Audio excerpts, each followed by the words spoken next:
Mesdames, Messieurs, bonsoir. Merci de nous recevoir chez vous et bienvenue sur cette nouvelle édition d'information sur la télévision Labari. Hier nuit, les habitants de Niamey, notamment ceux de la zone industrielle et alentour, ont été pris de panique suite à une forte détonation suivie d'un incendie qui s'est déclenché au niveau d'un dépôt de produits situé au sein de la société Unilever. Le constat d'une de nos équipes qui était sur les lieux hier, mais également ce matin, un constat signé Boubacar Ibrahim et Chef Guizou.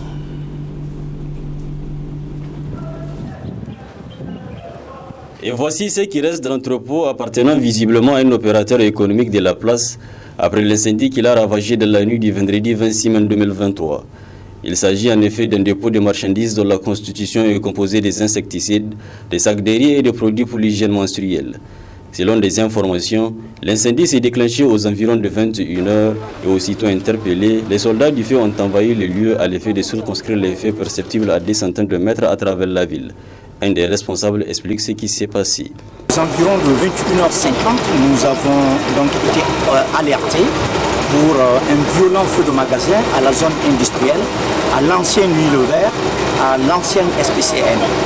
Donc à notre arrivée, il s'agissait donc de grands magasins sur à peu près 2000 m² qui ont pris feu. Je profite également de vos micros pour remercier presque tous nos partenaires, surtout la police nationale, la police secours qui au premier instant était sur le lieu de l'intervention pour pouvoir donc canaliser la foule, pour pouvoir donc assurer la sécurité donc, de la population aux alentours donc, de ce feu-là.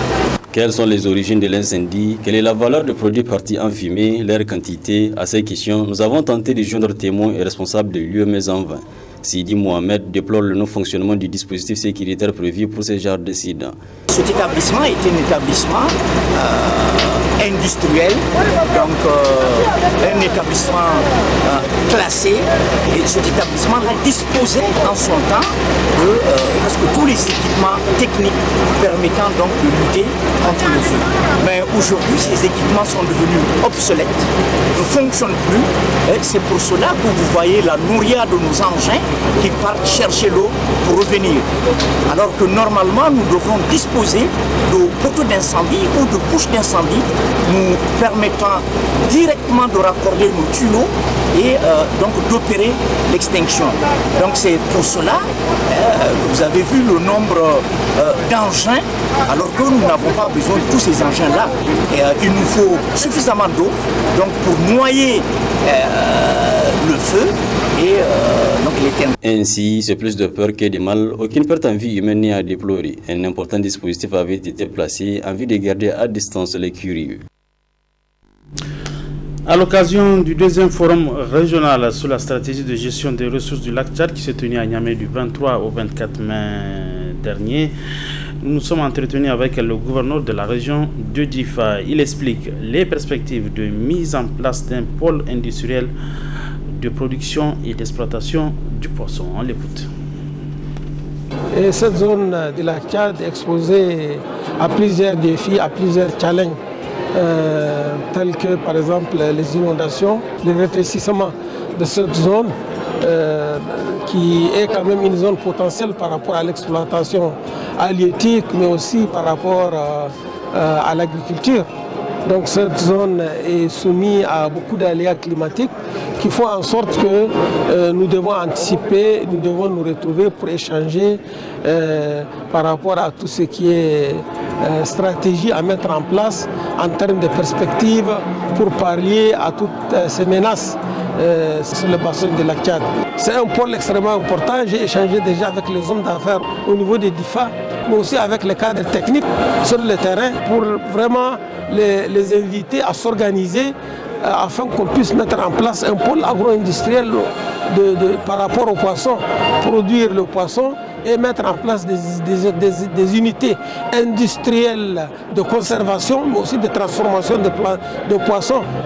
Aujourd'hui, DIFA approvisionne Niamey, approvisionne l'ensemble du territoire nigérien en termes de production halieutique, en termes de production de poissons. Je pense que le poisson va faire partie des plus grands pôles agro-industriels au Niger. Mettre en place des unités industrielles de conservation, de transformation, mais aussi d'exportation de ces produits halieutiques vers l'extérieur, pourquoi pas.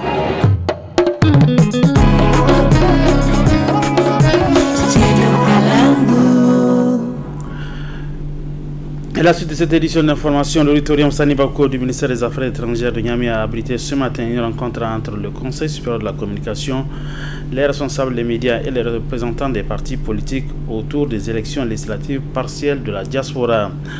L'accès des formations politiques en compétition dans ce scrutin aux médias publics était au centre des échanges et c'était en présence de notre reporter Adam Soumana. Conseiller de l'autorité de régulation des médias, avec à leur tête le président de cette institution, représentant de la Commission électorale nationale indépendante et du ministère de la Communication, responsable des médias publics et privés, ainsi que les représentants de la dizaine de formations politiques en compétition dans le cadre des législatives partielles pour le compte de la diaspora, se retrouvent ainsi en présence de deux grands témoins pour échanger sur le parachèvement du processus électoral au Niger. L'accès aux médias par les partis et groupements de partis politiques pendant la période de la campagne a constitué le premier point de ces conclaves, occasion pour le président du CSC de rappeler les décisions prises par son institution dans le cadre de ce scrutin. La première porte sur la réglementation de l'accès aux médias publics des 10 partis politiques dont les listes ont été validées par la Cour constitutionnelle. Le principe est l'accès équitable de tous les partis politiques en compétition à travers les messages et les meetings qui sont les deux formats dont le CSC a garanti la diffusion ou la publication sous réserve, bien sûr, du respect des dispositions du Code électoral. La deuxième décision fait obligation aux médias privés qui s'engageraient dans la couverture de la campagne électorale à respecter les principes de pluralisme d'opinion et de l'équilibre de l'information ainsi que l'égalité de la grille tarifaire. Par ailleurs, nous avions également procédé le jeudi 25 mai 2023 à la mise en place du groupe de travail chargé du contrôle et du suivi de l'accès des partis politiques aux médias publics et privés pendant la période de campagne pour des élections législatives partielles de la 9e région du 18 juin 2023. Au président du CSC de poursuivre son intervention en invitant l'ensemble des acteurs impliqués dans ce processus à bannir certaines pratiques. Les périodes électorales, on le sait, sont des moments sensibles et souvent tendus. Je me dois de rappeler que la loi électorale interdit formellement les discours de haine, les déclarations et harangues, les sermons et professions de foi à caractère religieux, diffamatoires et injurieux, ainsi que les arguments à caractère régionaliste, ethnique et racial et toute autre forme de stigmatisation et de sexisme visant à inciter les populations à la violence. Je demande par ailleurs aux partis politiques, aux médias et aux usagers des plateformes numériques d'avoir toujours à l'esprit que nous n'avions qu'un seul pays, que nous servons tous et pour lequel nous souhaitons tous le meilleur dans la paix, la sécurité, la stabilité, l'unité nationale et la cohésion sociale. Facilitez-nous donc la tâche en évitant dans vos messages d'allumer et d'attiser le feu ou de pactiser avec Satan. L'assistance a eu droit à une présentation sommaire sur les textes réglementant l'accès des partis politiques aux médias publics et privés qui a suscité un débat fructueux. S'en est suivi le tirage au sort pour le passage des partis politiques en compétition dans les médias sous la supervision de l'huissier de justice Maître Mahazou Boulkassoum. Ainsi, le premier passage est attribué à Kandagomni, le second à Akalkassa, le troisième Amen Amin, quatrième MNSD Nasra, cinquième Basira, sixième Pendestareya, septième Dubara, huitième MPN Kishinkassa, neuvième Lumana et dixième MPR Jamhouria. Soulignons enfin que le représentant de la CENI à cette rencontre a pour sa part demandé l'accompagnement des partis politiques par la sensibilisation de leurs militants pour le retrait des cartes électorales. En rapport toujours avec les élections législatives partielles de la diaspora, le parti Lumana Africa a été secoué par une mésentente interne. C'est ce qui a suscité un communiqué de presse du collectif des coordonnateurs de la diaspora Lumana sur le processus électoral de la diaspora. Adam Soumana. Il vous souviendra que lors du premier communiqué de presse du collectif des coordinateurs de la diaspora Lumana en date du 12 mai 2023, nous avons alerté l'ensemble des militants du Modemfa Lumana Africa pour que le bureau politique puisse se saisir de la question des élections législatives partielles de la diaspora. Cette sortie médiatique a été motivée pour préserver la diaspora Lumana du danger qui la guette.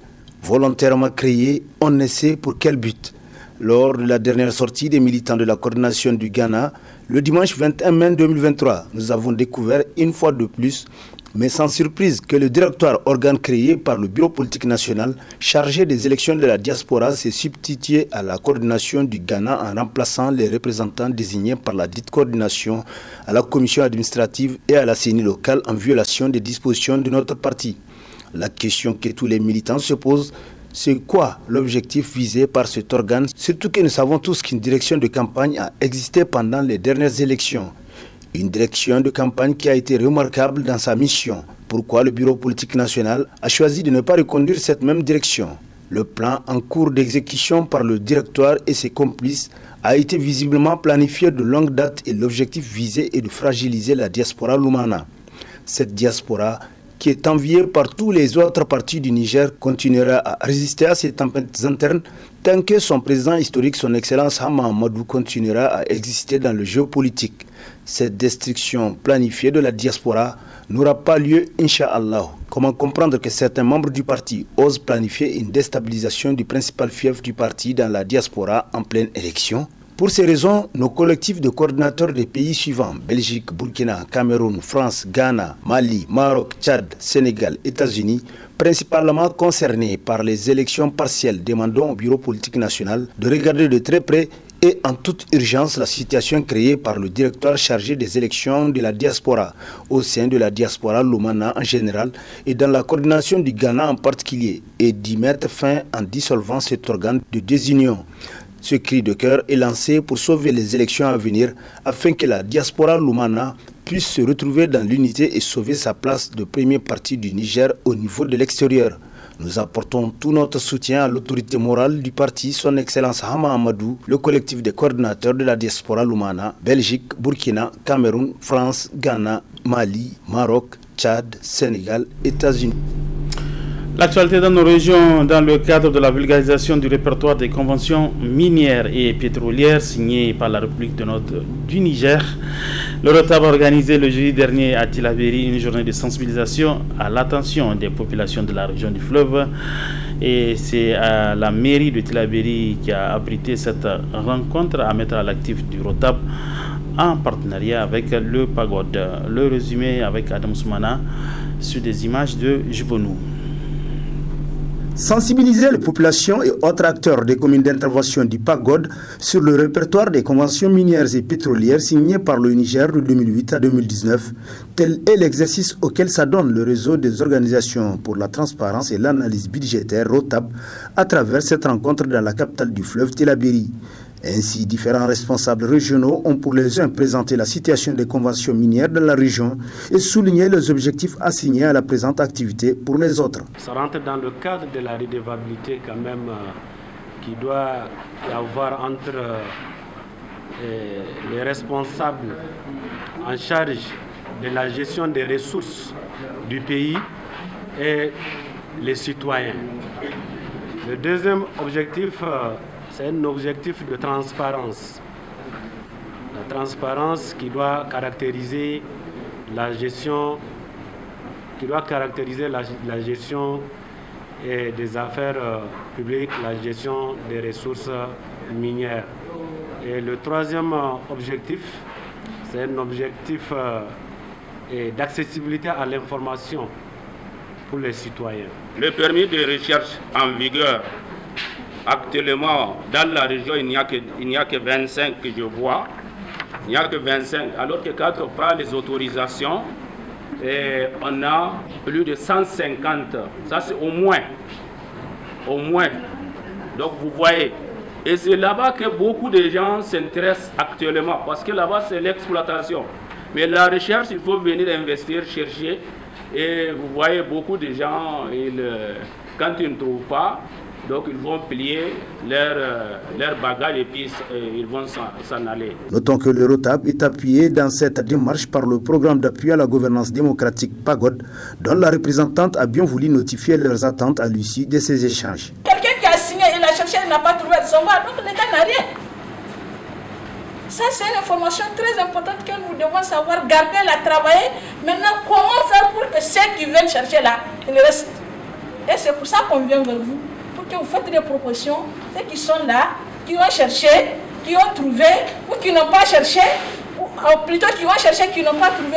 Comment on va faire pour qu'il reste et que l'État gagne quelque chose? Et c'est ensemble qu'on va trouver, Inch'Allah. Pour sa part, le SP du Centre de recherche de la documentation du réseau des organisations pour la transparence et l'analyse budgétaire ROTAP, Al-Mokhtar Moumouni, s'est lui longuement apaisanti sur le document objet de vulgarisation, à savoir le répertoire de conventions minières et pétrolières signé par la République du Niger. Voilà, c'est avec cette activité de ROTAP dans la région du fleuve que prend fin cette édition d'information. Mesdames et messieurs, merci à vous de l'avoir suivi. Bon week-end à tous, bonsoir.